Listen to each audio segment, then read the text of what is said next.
Today I have the privilege of interviewing Falk Kestler, a friend of mine, a German artist, who I have had many fruitful and valuable discussions with. We have not seen each other in a couple of years, but I thought to invite him on the show because of the many great insights that he has shared with me over the years, because of the intuitive character that he has, and I'm hoping to ask him lots of questions about intuition, about the harmony between the body and the spirit, about the progress of technology and our connection to nature. Are we losing it? Do we need to improve on that front? And so the following discussion ensued.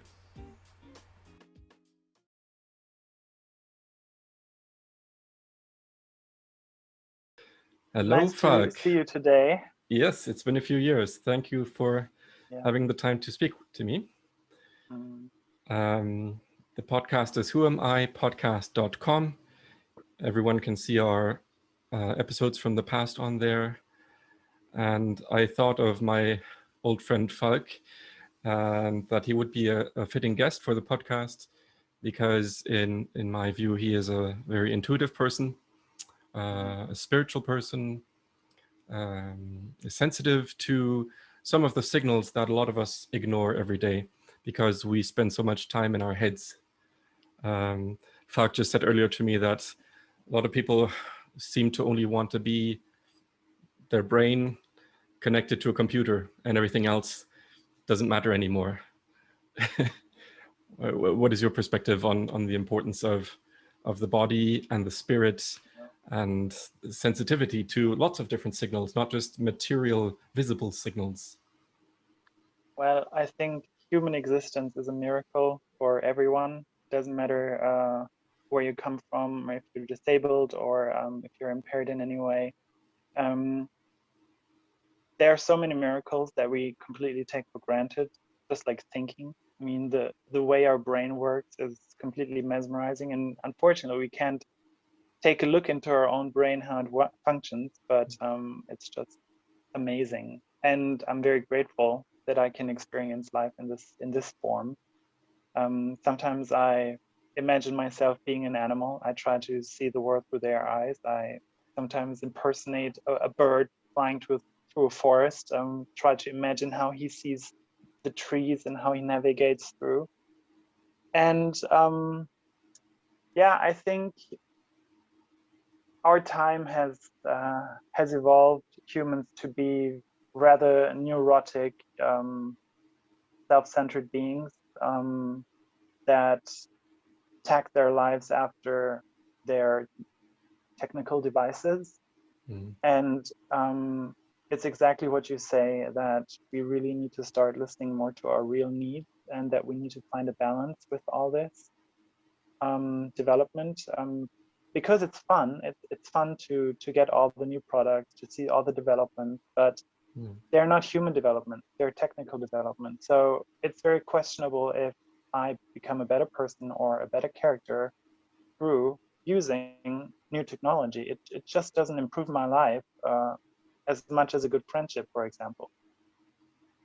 So it's I know that technical marvels have always entertained humankind. Automatons exist since the early medieval times. The Japanese have invented fabulous robotics since a long time ago, and so I understand the fascination of humans to create a form of life on a mechanical or technical level, but it just does never ever replace the emotional depth that a human connection can give to you. And so I think we really need to get back to the roots and start to fall in love again with being human. Yeah, I share that sentiment. I started out my career in computer science, and so I was surrounded by people who believe that a human is an automaton. It's just a very complex one that we don't understand yet.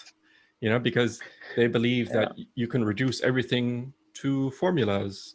So I remember one fellow PhD student said, biology is basically chemistry.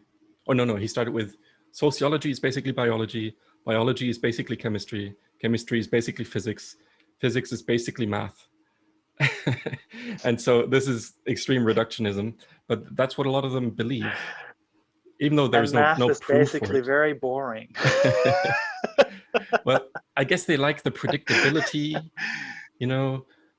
In physics, for example, people believe that everything is made up of particles, and if you know the position and the speed and direction of every particle, then you can predict everything. And you can also do the opposite and find out everything that happened in the past. So this is a very deterministic worldview. Yeah.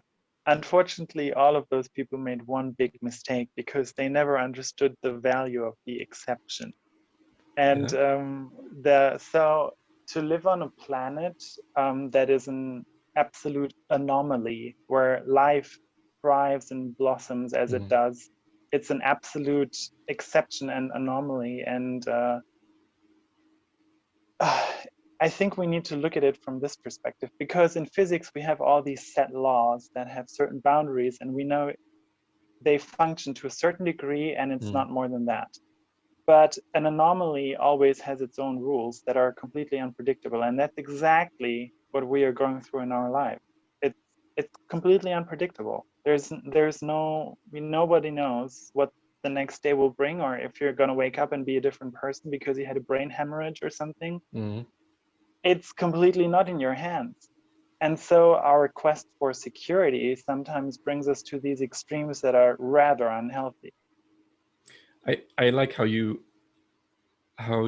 show that scientists have emotional drives as well.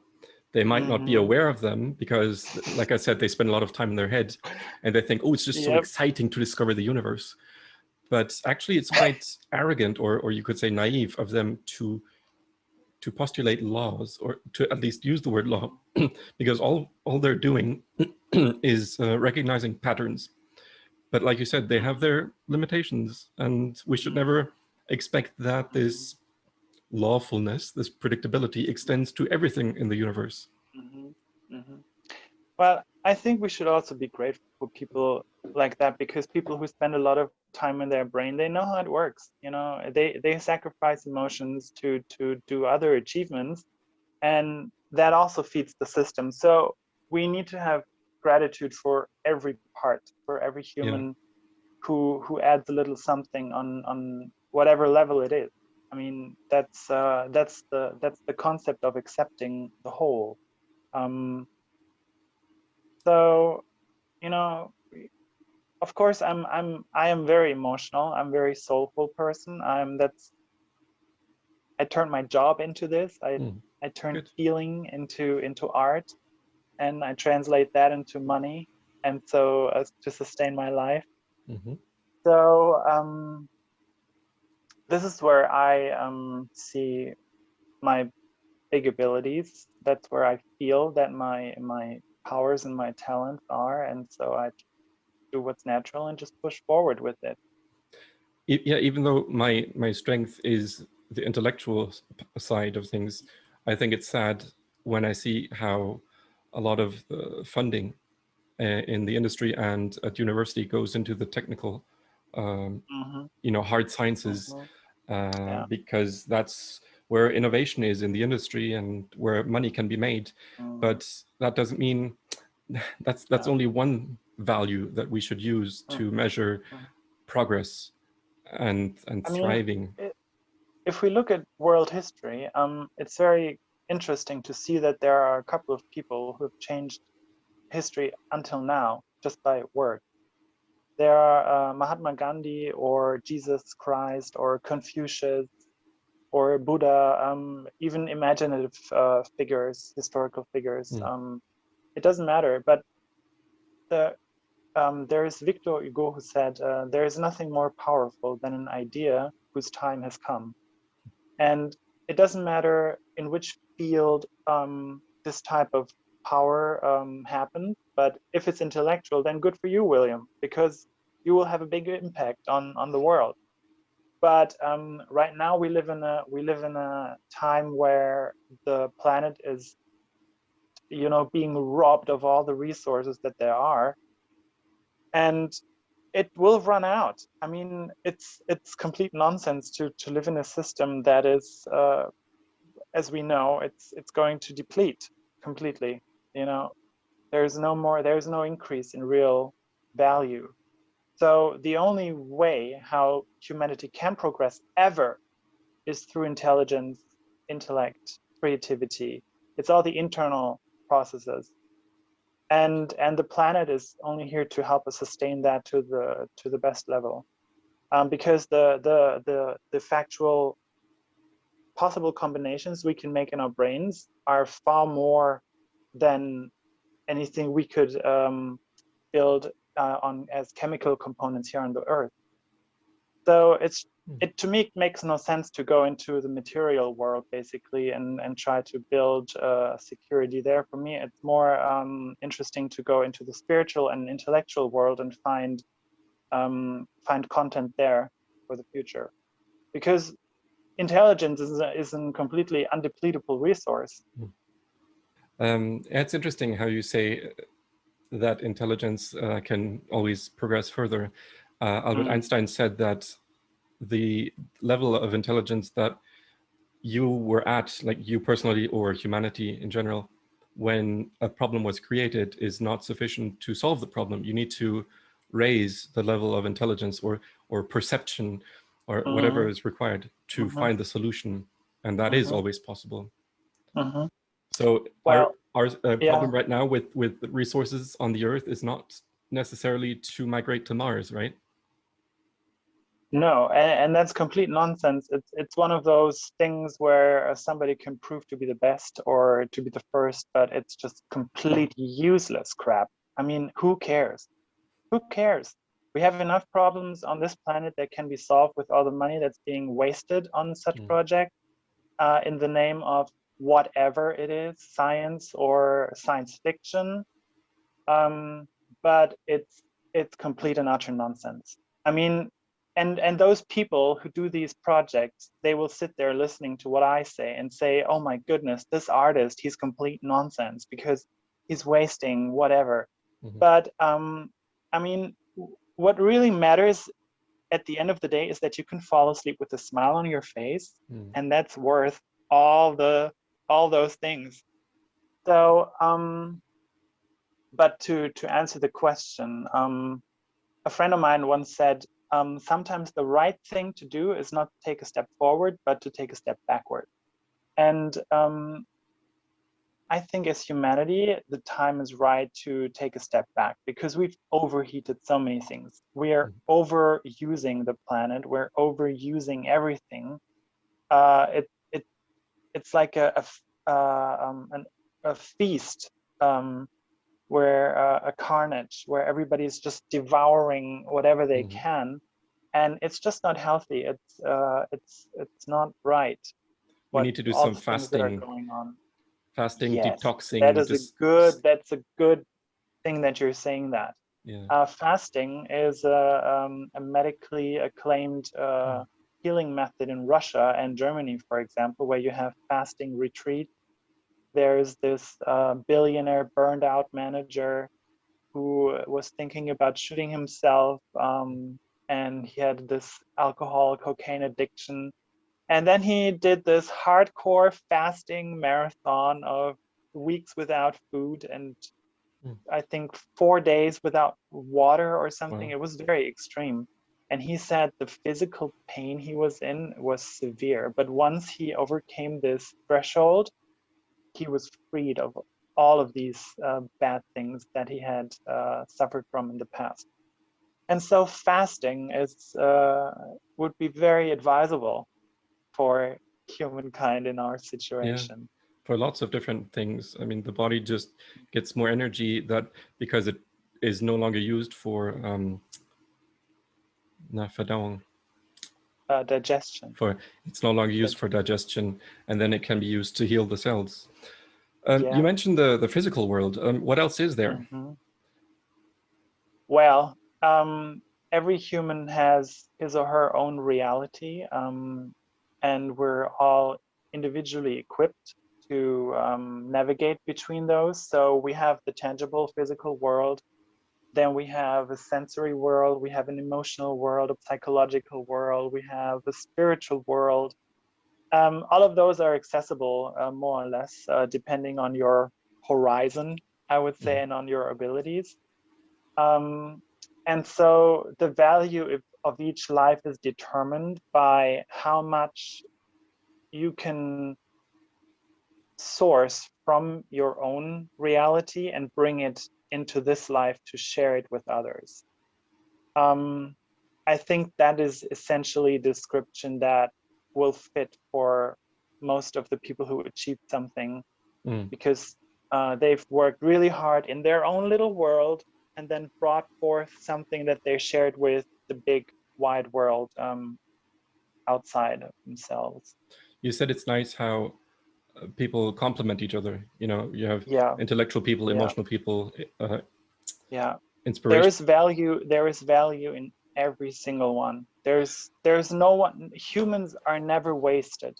There is no human that is ever a waste, and we also need to include all those people who we think are malfunctioning or doing really bad things. I mean, of course, they are disturbance to our moral values or whatever, but they still have a part in the whole system. And that's why I like the Chinese worldview with the yin and yang, that we need opposing powers to create dynamics. And so sometimes it's very hard to accept opposition, but it's very necessary actually for progress in itself to happen.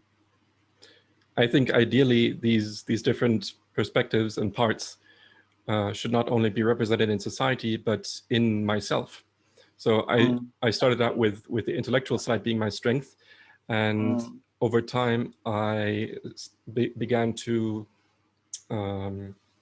to value the other parts as well. So I think that's also one of the reasons I thought of inviting you on the podcast. I'm working on my intuitive side. I'm trying to learn more about vibrations, frequencies that are supposed to be in the world and in our bodies. And we have these auras, and we send out electromagnetic signals that can be measured. It's not all just pseudoscience. What is your experience with that? Well, I am leading my life on the basis of all of that, and for me, it is a science.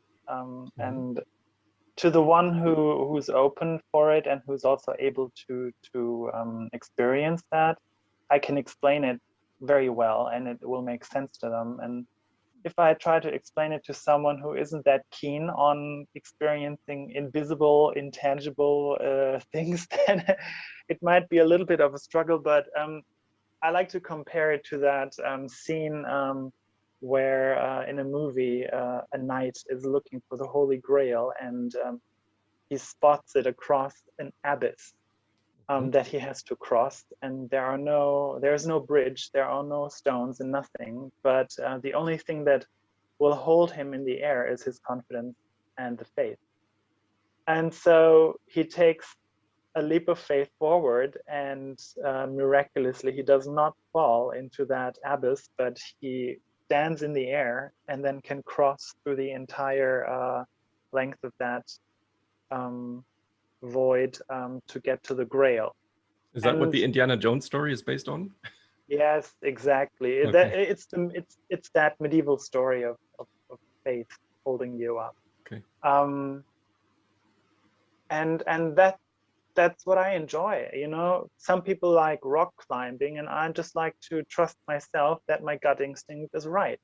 And that is just as much as a risk and an adrenaline kick to go that way, and it's just as fun. The good thing is I don't have to risk my physical health for that. So, you know, I could fall from a mountain and then be in hospital for 2 years, or I don't know. But if I intellectually fall from a daring cliff I went to, I might not fall as badly and not hurt myself too much. but you might make big decisions based on intuitions too, right? So Yes, even though they might absolutely. not be physically dangerous, they can have a huge Oh yeah. impact on your life. Oh yeah. So try to reason it out. That's always the best thing to start with. And then I always add in a little bit of emotion and intuition to try to feel if something is good, and try to feel into an era where I look into the future and I say, would I want to live without having made this decision? And so by reason of deduction, that's usually how I go. I make a decision. And just recently, I've made a couple of really crazy decisions where everybody will be like, oh my goodness, what have you been doing? But, you know, I enjoy that. So let me tell you, as an artist, I always look for new fields of where I can develop into. And so I have this Syrian friend who had fled the war, and he comes from a family of people who make carpet. They have big factories, big machines. They work for the Saudi royal family, and they're very well known. And I always wanted to make carpet, which is crazy, but anyway. So I took one of my artworks, took a high-res image of it, and then asked him if he would be able to weave that as a carpet. And so 3 months down, I have the carpet in my studio, and I was so happy with it that I spent a lot of money to buy more because I love them so much. So yeah, that's just something that I did recently, which is a little bit out of the ordinary, and I can only hope that it pays off in some way.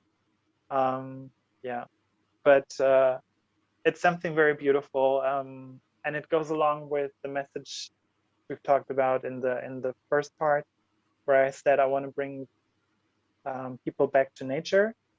This carpet, for example, it has a sand color, and in the middle there's a blue spot, which looks like an ink blot, but it's actually wave. And so the message behind that carpet is that you have a piece of the ocean inside of your living room, and it's very soft, it's very silky, and when you step on it, it will leave behind a footprint, just like at the beach, you know. And so during COVID times where people were not able to go out, I was like, hey, I really want to do something to bring nature back to them, back home, feel the gentle love that we can feel in nature. And that's why I made these carpets. So yeah, a little magic carpet ride. Let's get into how art can help us heal Yeah. emotionally and spiritually. Yeah. So when, and we could use the example of the carpet. I like that idea. At first, my thought was this can help people because it activates the concepts in their mind about nature. Maybe they remember a time when they felt connected to nature and more fulfilled that way. Yes. But is there maybe more to it? Is there actually something like a frequency that the carpet has brought from the ocean into my home? These are the kinds of questions I'm asking myself right now, trying to figure out. Well, I mean, the Catholic Church has used that principle which you're illuminating in the terms of the relics. I mean, they have fabric that was touched by some bones from some deceased person, and they say, oh, it will heal something.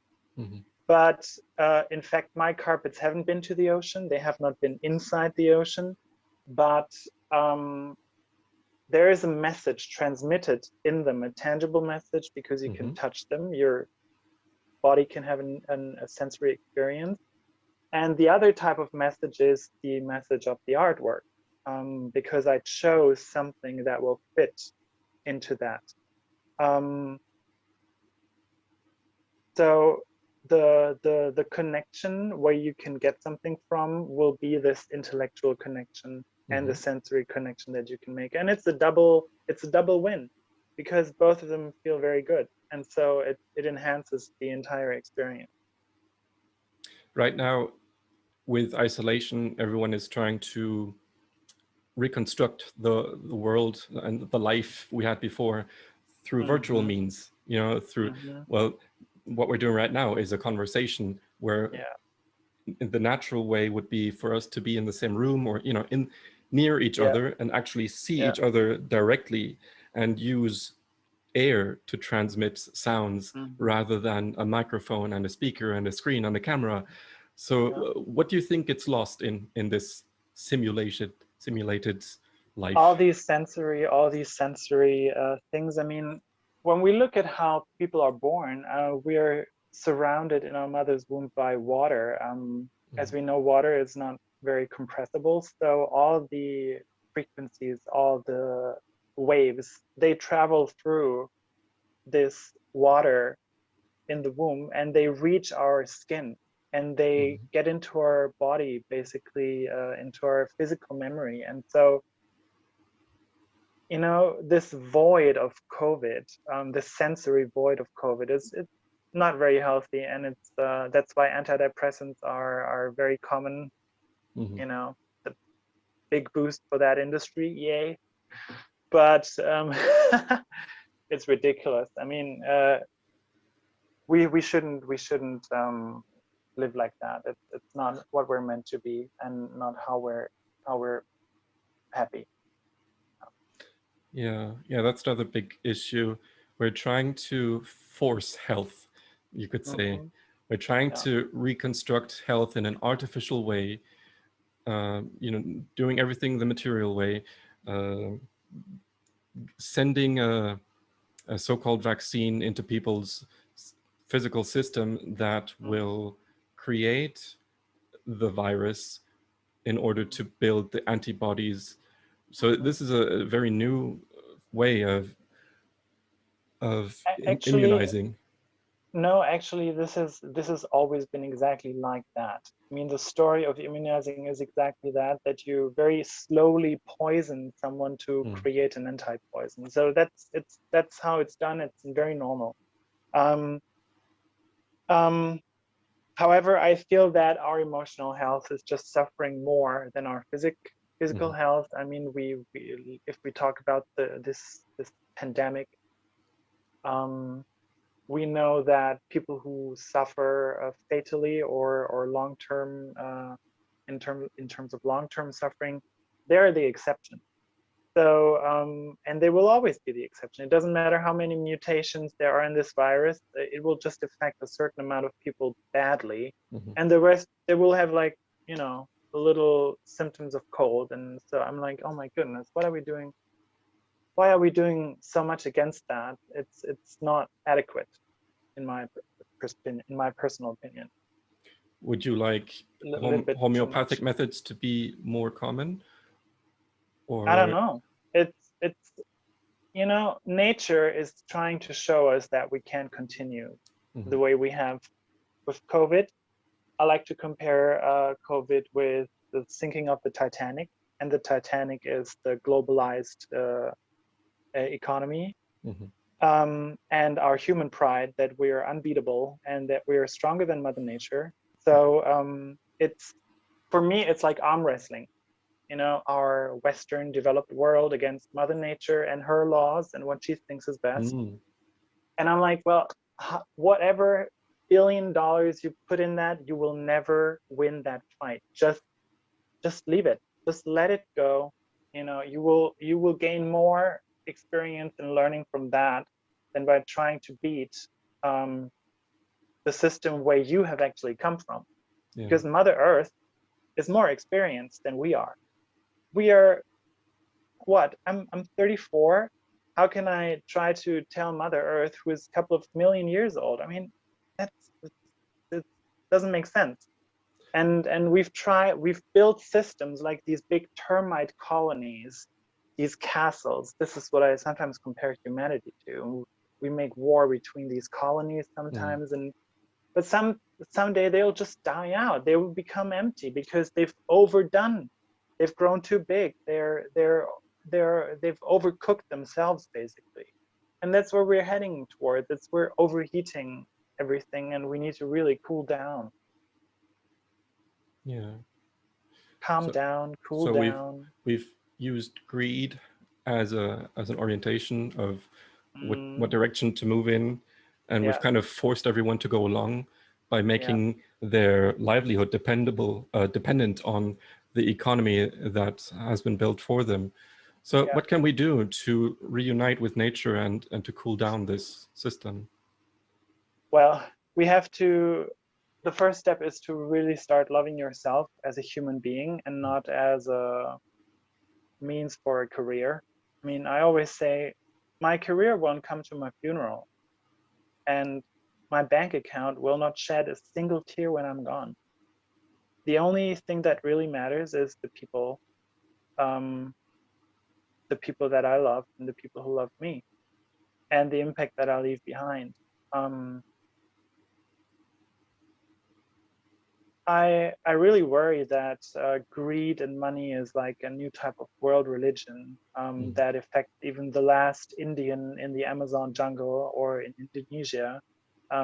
Just to give a quick example, we all know jewelry is quite expensive, and there are some pearls that are so rare that they command millions of dollars. And those pearls come from the conch shells of very rare sea mollusks, and they're the only ones who eat sea stars. Mhm. And as we know, sea stars, they like to eat corals, and corals are responsible for 90% of the oxygen production Mhm. on this planet.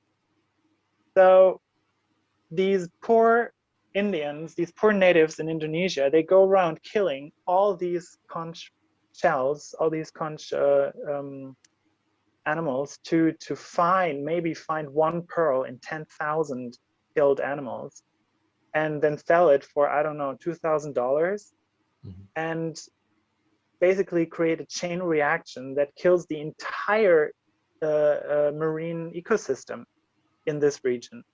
And is that really worth it? I mean, just so that some American millionaire can show off her new earrings at a dinner party with some champagne? Is that worth it?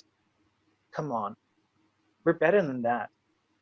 Um, so what we need to do is we need to step down from what we have and start the competition of who we are, because it doesn't matter what you have. We all die with nothing. You know, we come with Mhm. nothing, we go with nothing. Um, and my credo is that the only thing we really have is responsibility. And by that I mean that we have the responsibility to lead a good life, to share, to contribute, and to teach, and then to leave this place better than we found it. Yeah. So in a way, we want to provide a good habitat for the generation after us, Mm, because we were also blessed with many good things. mm. So So we need to get back to humility. I mean, mm, we know that the world is really overheating because of the seven deadly sins. But there's a counterbalance. There is an antidote. There's a vaccine against a system like this, and it is compassion, it's love, it's humility, it's gratitude, it's all those positive virtues that have completely fallen out of fashion, and they're celebrated as mock-ups, really, because we know that all those big companies, they have their charitable organizations where they spend $2 million on poor people in Africa, but the next day they sign this contract to source all the water from their land, and so they will mm, die. Or people in India are committing suicides in the thousands because their crops won't grow anymore, because they've used a bad fertilizer from a big company in America. So it's very unfortunate to witness these developments, but as an artist, I try to have an impact on an intellectual and an artistic level that counterbalances all these bad things, because my job is not to comment the present, it's to really improve the future. Yeah, I also like to be future oriented and solutions oriented, as important as it is to identify problems. Yeah. It seems Because like identifying the problem won't help the problem to go away. Yeah. You know, Albert Einstein said there's nothing as uninteresting as the newspaper from yesterday. So why talk about all those things that we know already because we're going through? We need to find the solutions to them. And I've already found a long-term solution for what we need as humans, and that's really more love and compassion. It seems like in some parts of the world, we have figured out how to live prosperously, you know, where we have plenty of food and other material things, and not everyone in those nations and continents, but at least a part of those societies. But that the technologies that we have used are beyond our intelligence. It's like giving a child a car and then hoping that it's able to use it the right way and not abuse it. So people, or certain people, seem not to be mature enough to deal with the means and the power that they've been given. And I like what you said about responsibility. It needs to be spread out more. Everyone needs to be able to look after themselves and not depend on some local or national government to do everything for them. Well, it's good to have social system that really backs you up when you have an accident or when you need a hospital or a good doctor. It's very useful to have things like that, and I'm very grateful that I can live in Germany where things are set up very well. But I wanted to add something because I think that the biggest mistake technology has ever made is to never consider giving back to nature. I mean, we have built up all these systems only to serve our own needs. And that is so self-centered and so selfish and so unreflected. We have to at least give back to nature 50%. You know, we don't need all the water. We don't need all this food. We don't need meat so much. We don't need all these things. I mean, everybody can look up the numbers on how much land is used for crop production, and only 10% of that is used for human consumption, and the rest is to feed the animals that we eat. It's absolutely Anyway, it's great. It's not sustainable. Exactly, it's completely unsustainable, and it's a big mistake to think that we don't have to give back. It's we're taking and taking from Mother Nature, but we're never giving back. And one day I came to this conclusion where I said the quality of a society is measured by how their waste reintegrates into the cycle of nature. Because if we're close to nature and friendly with her, we always create waste that will reintegrate very quickly, because the entire planet is based on a circle that gives back to itself. You know, look at how rain falls, look at the oceans, they give the water into the air and then it comes back down. And so there is a constant cycle, and we humans, we have interrupted that cycle, and we are the interruption to that cycle because we're selfish. And we need to understand ourselves as an extension of nature, and we have a constant responsibility to give back to nature something good. And if we could start using technology to improve that, then we are going to win. You know, I mean, China has made a big change in their policy when Xi Jinping said clear water and fresh air is more valuable than silver and gold. They started to forest. Instead of deforestation, they started to plant trees in the desert.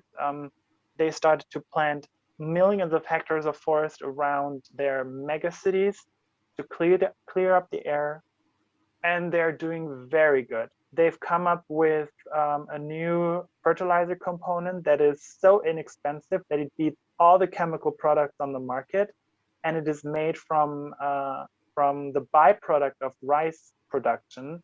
So it's so inexpensive and it's completely natural. And when you mix it with sand, it becomes instant soil. Wow.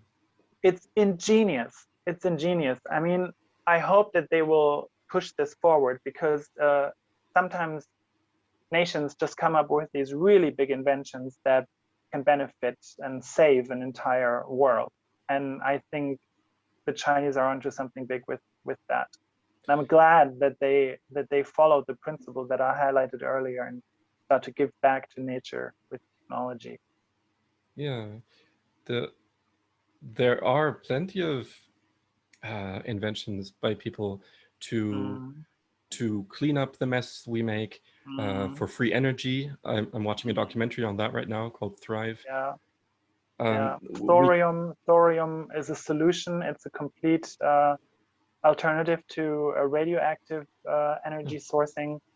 It's been fully developed in the 60s and approved, but the Supreme Court in the US then objected the project because the military had intervened and said, I'm sorry, we can't use thorium to build our atomic bomb, nuclear weapons. And so they said, oh, yeah, you're right, so we better leave it. The consequence of this is, of course, that any nuclear power plant is basically a static nuclear bomb.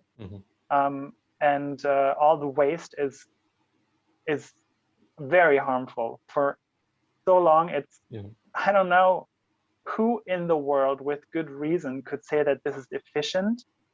From all the plutonium that is used in these power plants, only 7% can be turned into energy.